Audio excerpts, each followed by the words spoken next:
I'm Philip Rosenthal. I'm from an organization called Christian View Network, and also the leader of the Defend Marriage Coalition, which has been campaigning against these attacks on marriage, which first started in 2003 with the proposals of the South African Law Reform Commission. And since then, we've also motivated a campaign for a constitutional amendment to declare marriage as between one man and one woman only, which many other countries have, and I believe that would solve this problem of same-sex marriage instead of this complication that we have. I would like to respond to the pamphlet which was distributed at the start of this hearing, and I would give full marks for spotting the three main problems with this bill. Firstly, polygamy; secondly, same-sex marriage; and thirdly, religious freedom. But the explanation in this pamphlet doesn't explain properly these concerns. I think it misunderstands them, and therefore I would like to explain them again. Firstly, this bill is proposing something which, as far as I am aware, no other country in the world has ever proposed with regards to polygamy. In other countries, if you want to go into a polygamous marriage, your first marriage, you go into a system of marriage which allows for polygamy, and your first wife knows that. In this bill, what they are proposing is that somebody who has got married with the promise of being faithful to them, one man, one woman, can then break that promise and then go and marry somebody else. Now, they say there that it must be with the consent of the first wife. I don't buy that. A woman in a weak position to negotiate in most situations, financially, physically. We've just had the previous speaker talking about violence.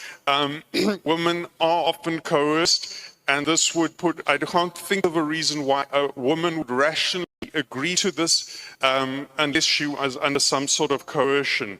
So we don't want this. If we have an existing law, the Customary Marriages Act, which allows those people who want a polygamous marriage, which is a decreasing minority, it is vanishing.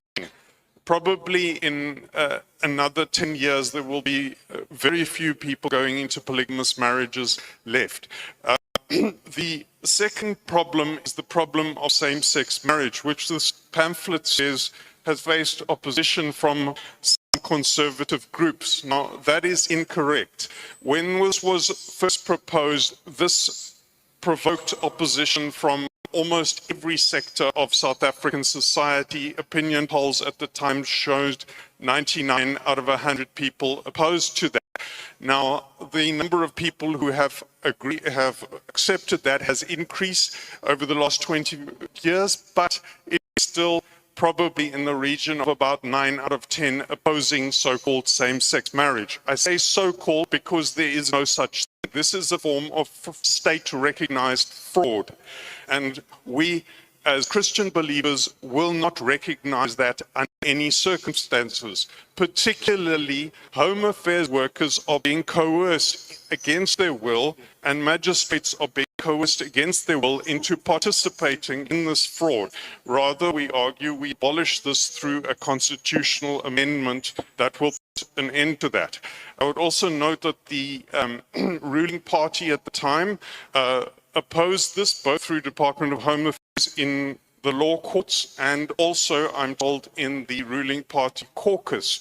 What we have here was a compromise which was agreed between the Constitutional Court and between the government at the time, and that compromise, although it is not ideal, is considerably better than this proposal that is currently before us. The third issue is the issue of religious freedom, where it talks about the concern of solemnization with specific religious practices. Again, I think that this is the point.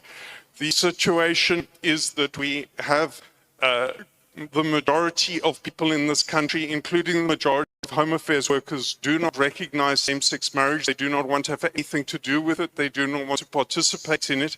It is ethically reprehensible. And they are being coerced against their will to do that. This bill retains that, which has been done since 2020 with the Civil Union Amendment Bill, which in my opinion is unconstitutional, violates the right to religious freedom, amongst other things. But this then replaces the current protection, which is opt-in for religious marriage officers who have to register if they wanted to do same-sex marriage in terms of another separate bill or separate act. Here it is now opt-out on conscientious objection, which means potentially they can face civil lawsuits, which is exactly what's happened to Christian and pro-moral, pro-marriage wedding venue owners who can no longer rent out their venues. This is only one line of protection in this proposed bill that can be taken out as one line, just as has been done with the Civil Union Amendment Bill. So we'd argue scrap this bill.